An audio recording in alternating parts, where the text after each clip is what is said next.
Hello everyone, welcome back to Shri Bala వంటలు. ఈరోజు మన వీడియోలో కమ్మనైన మినపప్పు బియ్యపిండితో జంతికలను ప్రిపేర్ చేసుకుందామండి. నేను చెప్పే ఈ కొలతలు తీసుకున్నామంటే కరకరలాడుతూ జంతికలు కమ్మగా వస్తాయండి. మరైతే లేట్ చేయకుండా మనం ప్రాసెస్లోకి వెళ్ళిపోదాం. మినపప్పు బియ్యపిండితో కమ్మనైన జంతికలను ఎలా ప్రిపేర్ చేసుకోవాలి అనేది ప్రాసెస్లోకి వెళ్ళిపోదాం, చూసేద్దాం. కుక్కర్ పెట్టేసుకొని 1 కప్పు మినపప్పును వేస్తున్నానండి. మినపగుళ్ళైనా వేసేసుకోవచ్చు. ఒక 2 సార్లు శుభ్రంగా కడిగేసి అదే కప్పుతో 3 కప్పుల వాటర్ వేసేసుకొని ఒక 20 నిమిషాల పాటు మినపప్పుని నానబెట్టుకోవాలి. అలా నానబెట్టేసామంటే పప్పు మెత్తగా ఉడుకుతుందన్నమాట.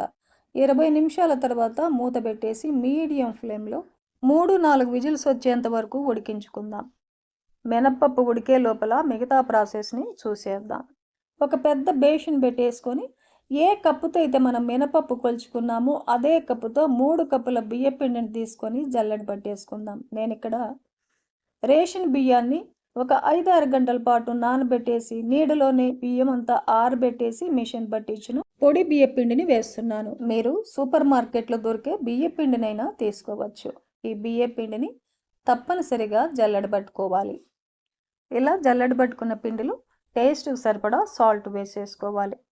1.5 table spoon red chilli powder వేస్తున్నాను. 1 టేబుల్ స్పూన్ వామును అరిచేతులు వేసుకొని కొద్దిగా అలా నలిపేసి వేసామంటే మంచి స్మెల్ వస్తుందన్నమాట. 3 టేబుల్ స్పూన్లు తెల్ల నువ్వులు వేస్తున్నాను. నల్ల నువ్వులైనా వేసేసుకోవచ్చు. నువ్వులని కొద్దిగా ఎక్కువ వేసుకోవడం వల్ల జంతికలు తింటున్నప్పుడు కమ్మగా చాలా బాగుంటాయి. ఈ మొత్తాన్ని బాగా మిక్స్ చేసుకోవాలి. చూడండి, ఇలా బాగా కలిపేసుకున్న తర్వాత వేడి వేడి ఆయిల్ని ఒక 3 టేబుల్ స్పూన్లు ఆయిల్ వేస్తున్నానండి. మీరు ఆయిల్కు బదులుగా నెయ్యినైనా తీసుకోవచ్చు. చేతితో కాకుండా ఫస్ట్ గెరిటతో కలిపేసుకుందాం. చాలా వేడిగా ఉంటుంది కదా. పిండిలో ఇలా కొద్దిగా వేడి వేడి ఆయిల్ వేసి కలపడం వల్ల జంతికలు క్రిస్పీగా వస్తాయన్నమాట. చూడండి, ఇలా బాగా కలిపేసుకున్నాక ఒక్కసారి పిండిని ప్రెస్ చేసి చూడండి. ఇలా ముద్దలాగా రావాలన్నమాట. అప్పుడే ఆయిల్ సరిగ్గా సరిపోయినట్టు. ఈ లోపల మనకు మినపప్పు కూడా ఉడికిపోయింది. 3 విజిల్స్ తర్వాత ఆవిరంతా పోయిన తర్వాత చూసామంటే చూడండి, చక్కగా ఉడికిపోయింది మినపప్పు. ఇలా మెత్తగా ఉడికించుకోవాలి. మనం వేసుకున్న 1 కప్పు మినపప్పుకి 3 కప్పుల వాటర్ కూడా సరిగ్గా సరిపోయాయి. పూర్తిగా చల్లారిన తర్వాత మిక్సీ జార్లో వేసేసుకొని మిక్సీ పట్టుకోవడానికి వీలుగా కొద్దిగా వాటర్ వేసుకొని ఇలా మెత్తటి పేస్ట్ లాగా మిక్సీ పట్టేసుకొని కలిపి పెట్టుకున్న బియ్యపిండిలో వేసేసుకుందాం. వాటర్ వేయకుండా మినపప్పు బియ్యపిండి మొత్తం కలిసేలాగా కలిపేసుకోవాలి. హాట్ వాటర్ ఏమీ అవసరం లేదండి. నార్మల్ వాటర్ వేసేసుకొని కొద్ది కొద్దిగా పిండిని కొంచెం సాఫ్ట్గానే కలిపేసుకోవాలి. పిండిని గట్టిగా కలిపినా కూడా మురుకులు చేసేటప్పుడు విరిగిపోతాయి. అందుకే కొంచెం ఇలా సాఫ్ట్గానే కలిపేసుకోవాలి. చూడండి, మురుకుల కోసం నేను ఇలాంటి బిళ్ళ తీసుకున్నాను. మురుకులు కొట్టడానికి సెట్ చేసుకోవాలి. చూడండి, ఇలా సెట్ చేసుకున్నాక పిండి అంటుకోకుండా మురుకులు కొట్టడానికి ఆయిల్ని గ్రీస్ చేసుకోవాలి. మురుకులు కొట్టడానికి సరిపడా పిండిని తీసుకొని మిగిలింది పిండి ఆరిపోకుండా మూత పెట్టేసుకోవాలి. మురుకులు గొట్టంలో పెట్టేసుకొని మురుకులు గొట్టాన్ని క్లోజ్ చేసుకోవాలి.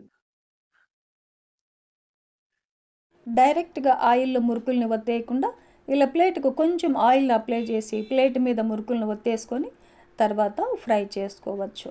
ఇలా 2 ప్లేట్లలో మురుకుల్ని రెడీగా పెట్టేసుకున్నామంటే చకచక మురుకుల్ని ప్రిపేర్ చేసుకోవచ్చు. తీసుకునేటప్పుడు ప్లేట్కి అంటుకోకుండా చాలా బాగా వస్తాయండి. ఇలా పిండేసుకొని ఇంకో పక్క డీప్ ఫ్రైకి సరిపడా ఆయిల్ పెట్టేసుకోవాలి. ఆయిల్ బాగా హీట్ ఎక్కిన తర్వాత చూడండి ఎంత ఈజీగా వస్తున్నాయో ప్లేట్లకు అంటుకోకుండా.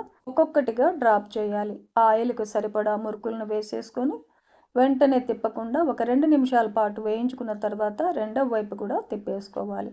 రెండవ వైపు కూడా ఇలా నురగ తగ్గిందంటే మురుకులు వేగినట్లు అనమాట. ఇలా లైట్ గోల్డెన్ కలర్ వచ్చేంత వరకు వేయించేసుకొని తీసుకోవాలి. ఇలా చిల్లులు గరిటెలు వేసుకున్నామంటే ఆయిల్ అంతా కిందికి వచ్చేస్తుంది. ఇలా ఒకవైపు ఫ్రై చేసుకుంటూ ఇంకో పక్క ప్లేట్లో జంతికలు రెడీగా పెట్టేసుకోవాలి. చూడండి చాలా ఈజీ కదా. చాలా తక్కువ టైంలో ఈ కమ్మనైన మురుకుల్ని ప్రిపేర్ చేసుకోవచ్చు. చూడండి క్రిస్పీగా ఉన్నాయి కదా, టేస్ట్ కూడా సూపర్గా ఉంటాయి. పండుగలప్పుడు కానీ ఈవినింగ్ స్నాక్ లాగా కానీ ఎప్పుడు కావాలంటప్పుడు ఈజీగా ప్రిపేర్ చేసుకోవచ్చు.